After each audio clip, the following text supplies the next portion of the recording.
Inside the Führerbunker, the air is thick with smoke and desperation.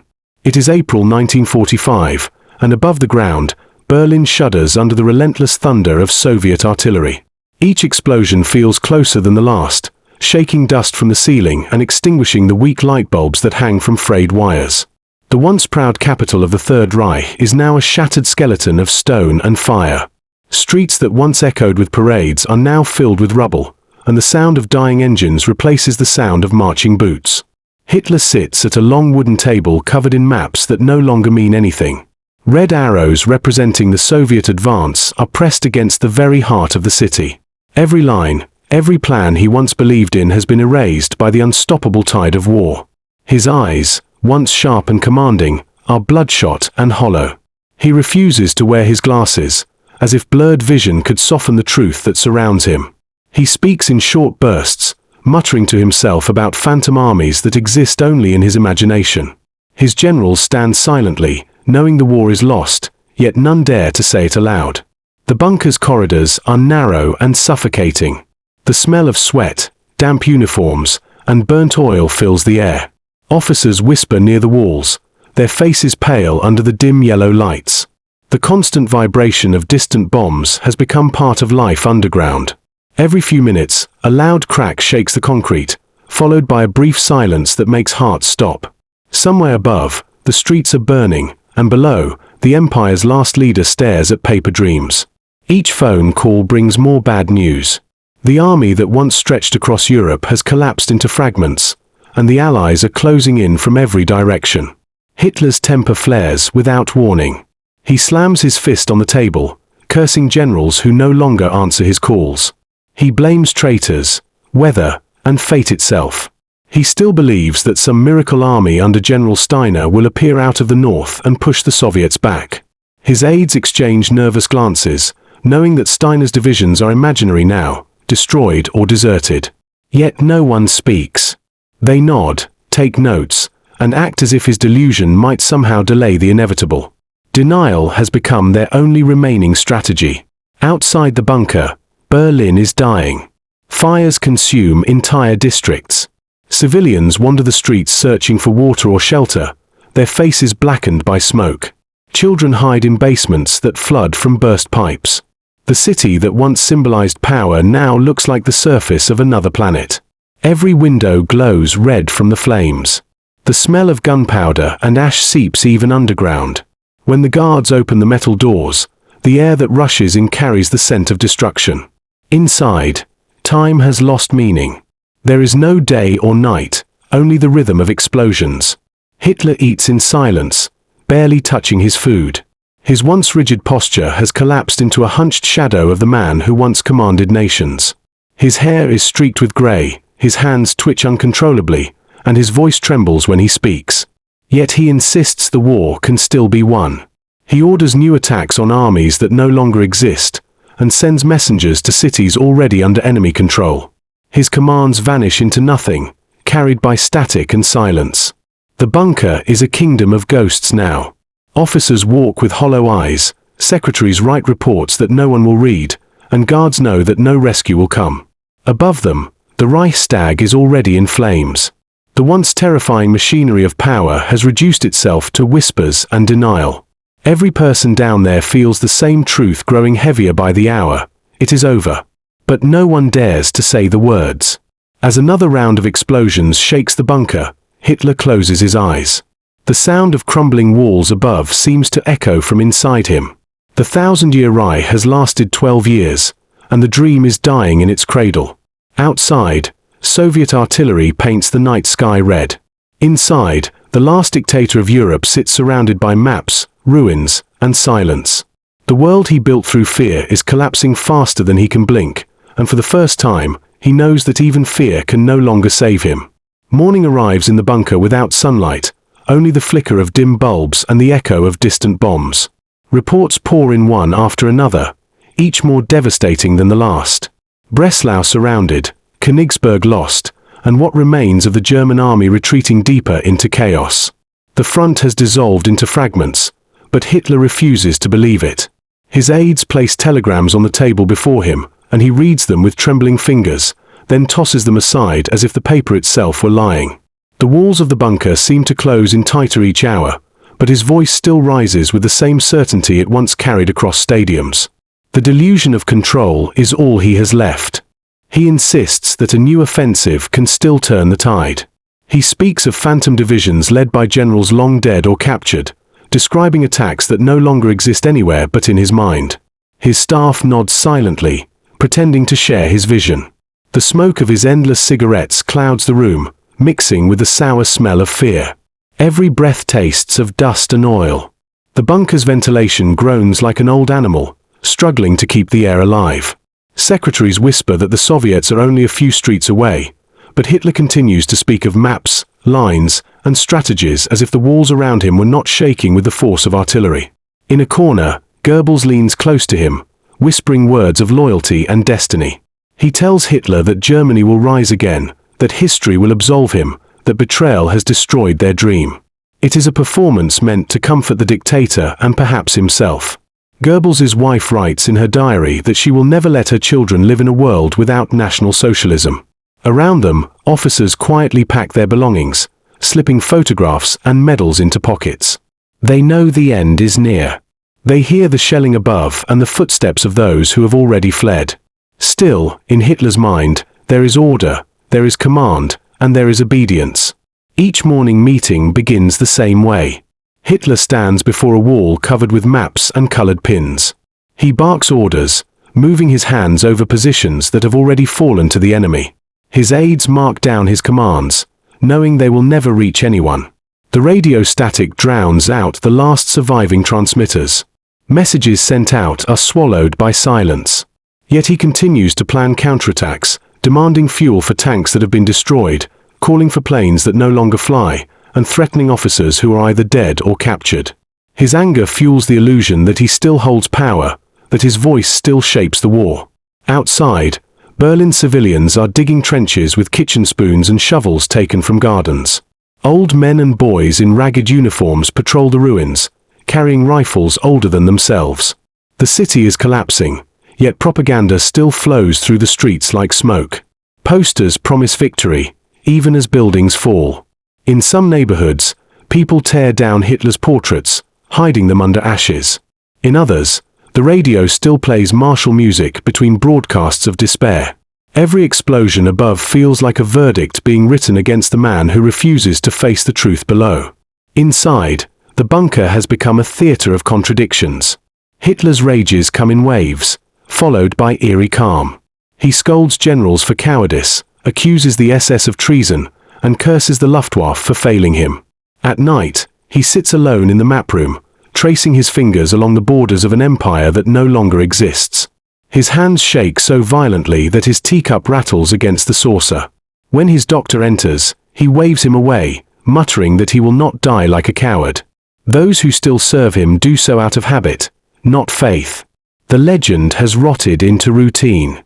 The few who dare to speak truth choose their words carefully. They tell him that reinforcements are coming from the south or that supplies are on the way. He knows these are lies, but he prefers them to silence. Denial has become his oxygen. Every failure is someone else's fault. He blames the generals for disobedience, the allies for betrayal, the people for weakness, and even the weather for conspiring against him. The man who once demanded absolute responsibility now finds comfort in blaming everyone but himself. As night falls again, the reports stop coming. There is nothing left to report. The Soviets have reached the outskirts of the Chancellery. The air inside the bunker is suffocating, heavy with unspoken fear. Hitler stands by his desk, staring at a map that no longer represents reality. The red lines of his enemies surround him like a tightening noose. Yet he still believes that destiny will intervene, that some miracle will save him at the final moment.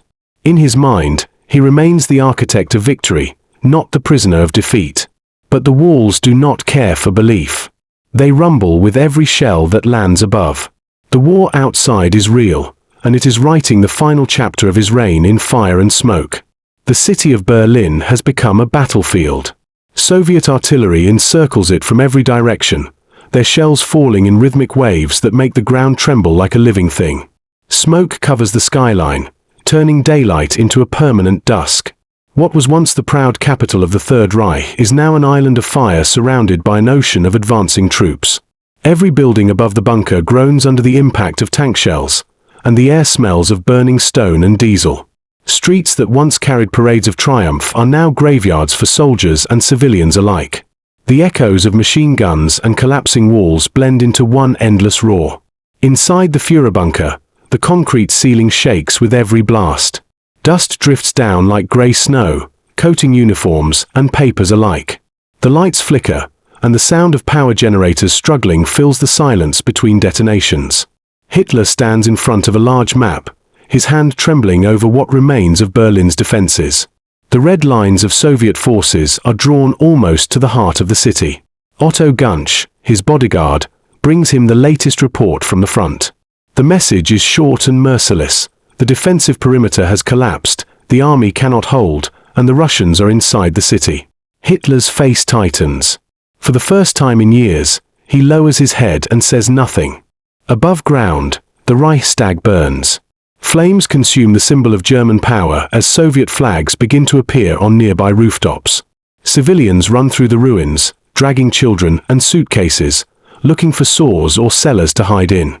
The sky glows red, the air thick with ash. In the streets, soldiers fight from windows and doorways, using the last of their ammunition. Boys in Hitler Youth uniforms hold rifles too heavy for them to aim. Old men, once loyal to the Führer, now fight only for survival. The city that once declared itself eternal now crumbles under the weight of its own lies. Inside the bunker, the tension is unbearable. Each new report brings another disaster. Command posts destroyed, bridges lost, communication lines cut. The generals' voices are low, their words cautious. No one dares to look Hitler directly in the eye. They know the truth. Berlin is doomed. But to say it aloud would be to invite his rage. He demands counterattacks from divisions that no longer exist, orders airstrikes from squadrons already grounded or destroyed. The illusion of command remains, but it is command over nothing. The walls tremble again as Soviet tanks break through the final defensive ring. The rumble of their engines grows louder by the minute, echoing through the tunnels. Hitler asks if any reinforcements can reach Berlin. The answer is silence. Gunsch tells him the front is gone, that all paths are cut off, that even the SS has begun to retreat. Hitler's hands begin to shake uncontrollably. He grips the edge of the map table, his knuckles white, his breath shallow. He mutters to himself that Germany has failed him, that his people were not worthy of his vision. Around him, no one speaks. The silence is heavier than the explosions above. In the streets, chaos reigns. Women in torn dresses carry wounded soldiers through alleys while fires rage behind them. The sewers are filled with people trying to escape, wading through darkness and fear. The smell of smoke and death clings to every breath. Tanks crush what remains of the city's streets, their metal tracks grinding over fallen bodies. Soviet loudspeakers call for surrender, promising mercy to those who lay down their arms. Few believe it. Many choose to fight until the end, not for victory, but because there is nowhere left to go. In the bunker's dining room, the last meals are served on chipped plates. The cooks work by candlelight, using whatever food remains. Bread has turned stale, water tastes of metal, and the air is filled with the sour scent of gasoline from the nearby storage tanks. Hitler eats in silence, barely swallowing. His eyes drift toward the ceiling each time an explosion shakes the bunker. Eva Braun tries to smile, pretending not to notice his despair. Around them, aides whisper of escape routes through the subway tunnels, but everyone knows they are blocked. The trap has closed completely. By nightfall, the sound of gunfire above is constant. The city's last defenders are cornered near the Tiergarten. Hitler listens to a radio transmission reporting Soviet troops only a few hundred meters from the Chancellery. His dream of an invincible empire has shrunk to a handful of desperate men and a burning city. For the first time, fear appears in his voice. The man who once controlled nations now fears footsteps in the streets above. Every explosion feels closer than the last. Every vibration in the walls sounds like the approach of the inevitable. The empire built on fear is now afraid, and the bunker that once symbolized control has become nothing more than a tomb waiting to be sealed.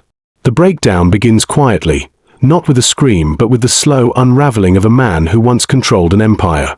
In the depths of the Führerbunker, Hitler's transformation from dictator to defeated shell is nearly complete. The walls drip with condensation, the lights flicker under the strain of dying power, and every sound feels amplified by the narrow corridors. Witnesses describe his trembling hands, the way his body bends slightly forward as if crushed by invisible weight. His uniform hangs loosely on his thinning frame. His face, once pale with controlled rage, is now grey and lifeless. The bunker smells of decay and exhaustion, a fitting reflection of the man at its center. Each morning begins with the same ritual of hopelessness.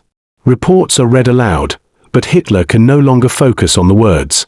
His eyes dart back and forth without comprehension.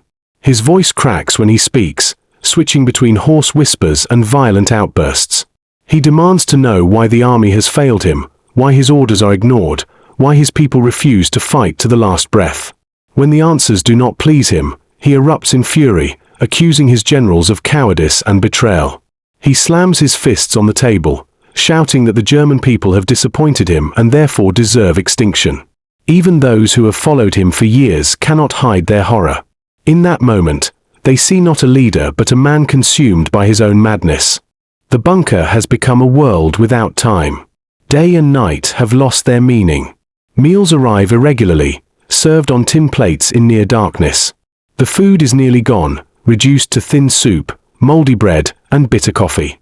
Soldiers guard the doors with hollow eyes, their loyalty no longer rooted in belief but in fear. The few remaining secretaries and aides move like shadows, avoiding his gaze, whispering only when necessary. They sense that the man they once called Führer no longer exists. What remains is an echo, a body trapped inside a collapsing dream. Traudl Young, his young secretary, notices the changes most clearly. She writes of how he no longer stands straight, how his shoulders shake when he walks, and how his words fall apart mid-sentence. His speeches, once hypnotic, now sound like rambling confessions. He talks about history's judgment, about how future generations will never understand his sacrifices. He insists that the world will one day see him as a hero who tried to save civilization from chaos. But his voice trembles with doubt. Between his grand declarations, there are moments of silence when his eyes stare at nothing, and everyone in the room knows he is lost inside his thoughts. Above ground, the Soviets tighten their grip on the city. Loudspeakers call for surrender, promising food and mercy to those who lay down their arms. The message echoes through the ruins, carried down into the bunker through ventilation shafts. The sound mixes with the distant roar of artillery, forming a ghostly chorus that no one can ignore. Even in the bunker, the Soviet presence feels close, almost within reach. Hitler hears the announcements and clenches his fists. He insists they are lies meant to break German spirit, but his voice lacks conviction. The power of command that once shaped nations has dissolved into empty words bouncing off concrete walls. The lights in the bunker flicker again. Power outages are frequent now, and when darkness falls, candles and flashlights reveal the sweat on anxious faces. Each person waits for the next explosion, wondering if it will be the one that seals them inside forever. The sound of collapse has become constant, yet no one moves. Escape is impossible, and death feels like a question of timing. Hitler spends long hours in his private room, sitting silently, his hands folded over his knees, staring at the wall. The guards outside hear him talking to himself, repeating fragments of speeches and muttering about destiny. They pretend not to listen, but the sound of his broken voice haunts them all.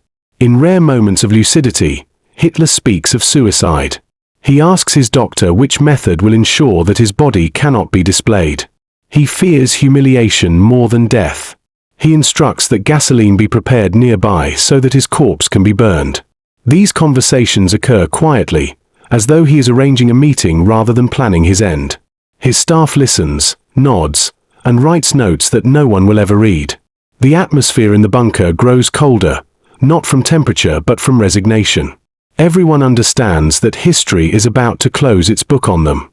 Outside, Berlin continues to die. The city that once symbolized power is now little more than ash and ruins. The thunder of Soviet artillery shakes the ground, but inside the bunker, the loudest sound is the soft murmur of Hitler's fading will. He mumbles about betrayal, about the weakness of his people, about the failure of destiny to protect him.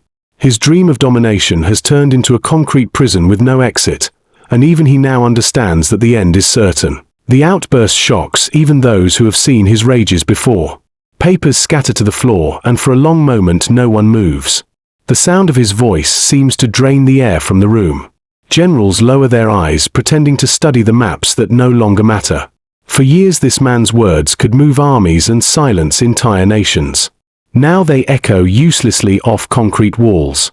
Hitler's face twists between rage and despair.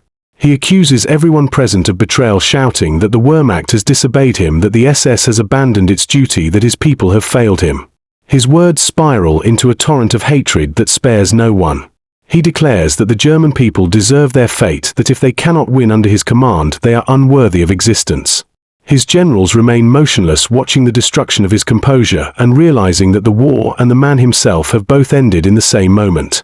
When the shouting stops, there is only breathing and the distant rumble of artillery. Hitler sinks into his chair, his head bowed. His shoulders tremble slightly, and for the first time he looks like an old man rather than a leader. The silence that follows is worse than the explosion. No one dares to speak. Even Goebbels, usually ready to flatter him with words of loyalty, keeps his mouth closed. The only sound is the faint dripping of water from a cracked pipe. The world outside is collapsing, but the moment inside the bunker feels frozen. It is as if time itself has paused to witness the fall of a man who once believed he could rewrite it. After several minutes, Hitler raises his head. His voice, when it returns, is flat and distant. He says that the war is over, that he will stay in Berlin and die there. The generals exchange glances, uncertain whether to believe him. Some think it is another performance meant to inspire sympathy or fear, but they see something new in his eyes: resignation. The flame that once fueled his ambition has gone out. The realization that the Reich is dead has finally taken root. The bunker's dim light reflects off the sweat on his forehead as he orders everyone else to leave Berlin if they can. Few respond. They know it is too late. Outside, the thunder of Soviet artillery grows closer. Each explosion shakes dust from the ceiling. Above them, the city burns, and the sound of tanks echoes through the empty streets. Inside, Hitler sits silently staring at the maps as if they still hold some secret. The power he once wielded has vanished. He no longer commands armies or nations, only a handful of frightened men trapped in the dark. His breath comes in slow, shallow gasps, and his eyes wander across the table as though trying to find a place where victory might still exist. There is none. That day marks the true end of the Reich. It is not the fall of Berlin or the surrender that will come later that defines the end, but this moment when the man at its center realizes the illusion is gone. The voice that once could bend millions to his will now carries no weight. The silence of the officers is more powerful than his rage.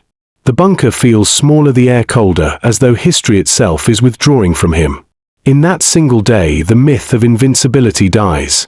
The empire continues to crumble outside, but within the concrete walls of the bunker, its spirit has already perished. History has shifted, and even Hitler knows it. The Reich still has a body, but its soul is gone. The bunker has grown smaller with every passing hour, its walls closing in like the tightening grip of history itself. The air is thick and damp, carrying the smell of fuel, smoke, and sweat. Hitler calls his remaining staff into the main room, his voice weak yet commanding. He orders everyone to stay, to remain loyal until the end, to die at their posts if necessary. His words sound hollow, like echoes in a crypt. No one believes in his commands anymore, but they nod anyway, some out of fear, others out of habit. The sound of explosions above grows louder, shaking the ceiling and raining dust onto their uniforms. Outside, Soviet troops are only a few hundred meters away. Inside, the empire that once covered a continent has been reduced to this dim underground prison. Some decide to flee despite his orders. Late at night, footsteps can be heard in the hallways, quick and nervous, as a few officers and attendants try to escape through the labyrinth of tunnels leading away from the bunker. Those who remain begin to whisper about suicide. The walls carry every sound, and death becomes a constant subject of quiet conversation. They know there is no escape. The city above is gone, the army destroyed, and their leader has retreated into delusion. Each explosion outside feels closer than the last, shaking the lamps and rattling the dishes. The world above them is ending, and they can hear it dying through layers of concrete. Eva Braun walks through the bunker with an unnatural calm. She wears her wedding dress, a white gown she had kept hidden for months. She smiles faintly, as if pretending the world outside does not exist. To the others, she looks like a ghost moving through the corridors, pale and silent. She tries to speak cheerfully, offering cigarettes and small jokes to the soldiers who stand guard near the door. No one laughs. Her presence feels unreal, a fragile attempt to hold together the illusion of normal life amid collapse. Hitler has agreed to marry her in a small ceremony conducted by a loyal official, more an act of despair than devotion. The brief exchange of vows takes place by candlelight, with the sound of artillery shaking the walls around them. When it is over, she takes his arm, and for a moment they look like a couple stepping into eternity rather than ruin. Hitler spends the following hours dictating his final will and political testament. His voice is hoarse, his tone detached, as if he is no longer speaking to the living but to the ghosts of his past. He blames everyone but himself for the destruction of Germany. He condemns his generals, the army, and even the German people for their weakness. He writes that his dream was betrayed by cowardice, by disloyalty, by forces he could not control. The secretaries take his words down mechanically, their faces expressionless. They know these words will change nothing. Outside, the Soviet artillery is already breaking through the chancellery. The sound of collapsing stone and shattering glass filters through the vents. As the bombardment continues, Hitler insists on one final act of ceremony. He decorates a handful of young soldiers, some barely 16 years old, with medals for bravery. They stand in line, their uniforms too large, their faces covered in soot and fear. His hand shakes as he pins the medals to their chests. The boys look down, uncertain whether to salute or cry. It is a moment both tragic and absurd. The leader who once dreamed of a 1,000-year empire now honors children for defending a ruin. When the ceremony ends, he dismisses them with a nod. Most will be dead before morning. The bunker grows quieter as night deepens. Many of the staff retreat to their rooms, whispering prayers or loading pistols. Eva prepares a small meal and offers him tea. He refuses, pacing the room in silence, his hands trembling uncontrollably. He mutters to himself, repeating fragments of speeches about loyalty and fate. His doctor enters briefly to hand him a small glass vial containing cyanide capsules. Hitler nods without expression and places them on his desk. He asks whether the poison will work quickly, and when the doctor confirms, he dismisses him with a wave of his hand.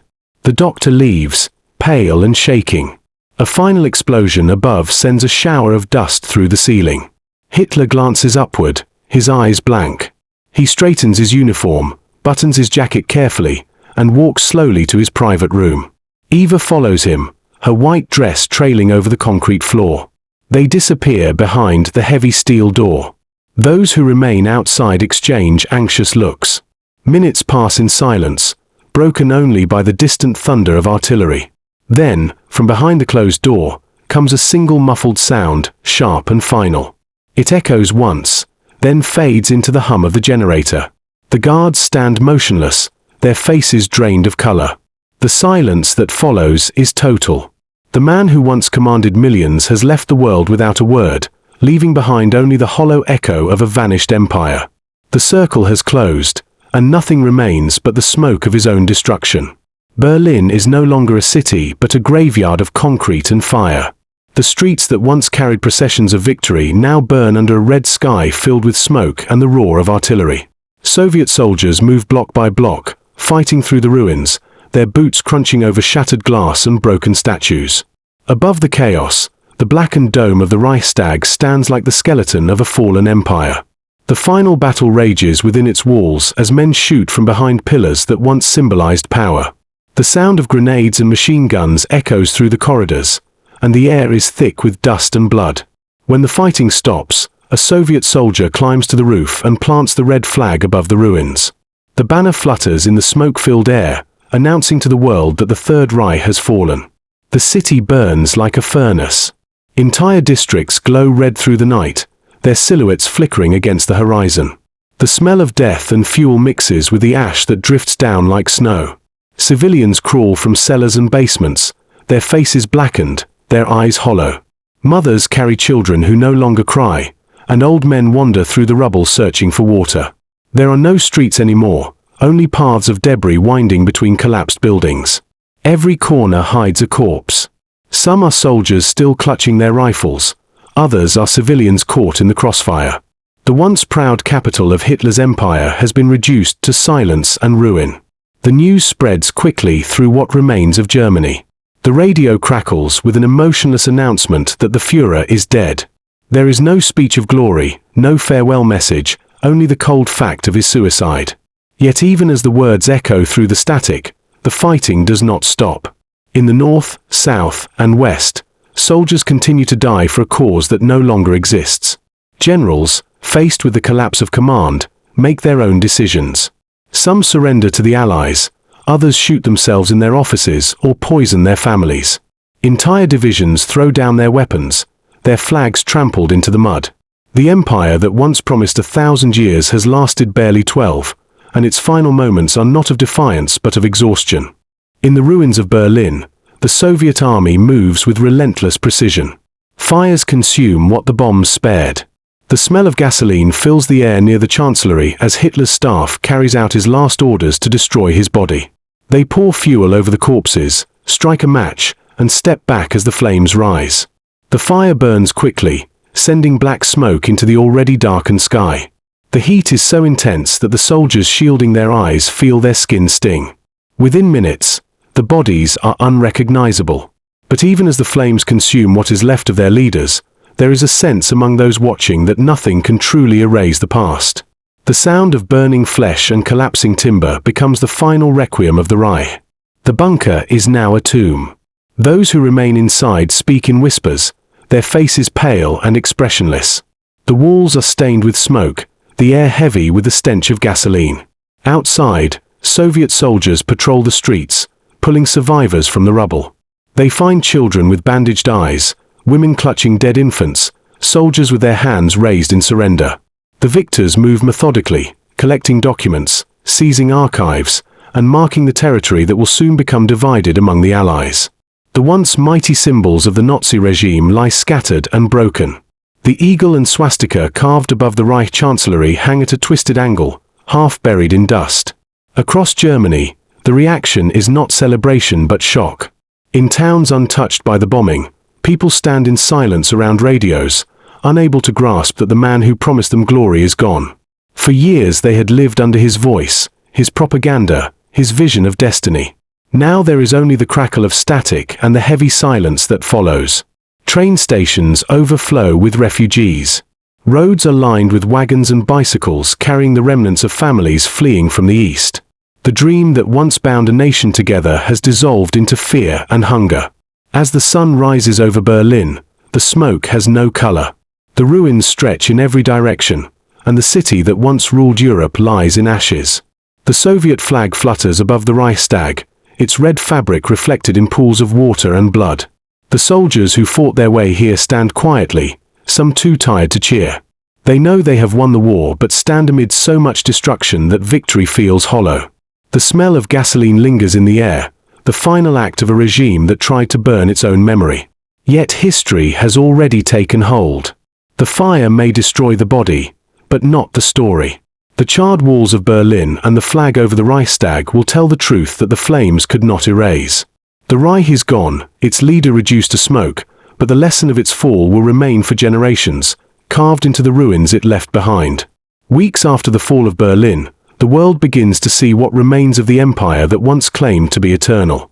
The Allied photographers enter the city, their cameras clicking through smoke and dust. The bunker is a ruin, its walls blackened, its corridors filled with debris and silence. There is no body to show, no proof beyond fragments of bone and rumor. Yet the image of his end becomes clear without being seen. The man who once filled stadiums with chants and flags has vanished into the same ash that covers his city. The 1,000-year Reich has become a collection of broken bricks. Germany lies in ashes. Cities that once hummed with industry are silent landscapes of rubble. Bridges collapse into rivers, railways are twisted like wire, and churches stand hollow without roofs.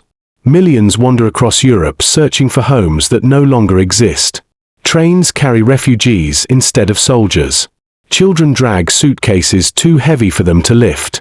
The hunger that follows war is different from the hunger that precedes it. It carries the taste of loss rather than hope. Villages whisper about revenge, about justice, about rebuilding from nothing. Yet in the quiet that follows surrender, there is also disbelief that one man's voice once held such power over millions. In the ruins of Nuremberg, prosecutors begin collecting evidence. The documents, the orders, the signatures all remain. They trace the empire's crimes line by line, as if piecing together the anatomy of madness. The photographs from concentration camps spread across the world, forcing humanity to look at what obedience created. The myth of glory dissolves beneath the images of bones and ashes. Nations that once followed or feared him now stand united in judgment. The silence that surrounds his disappearance becomes his final confession. He wanted to control history, but history speaks without his permission.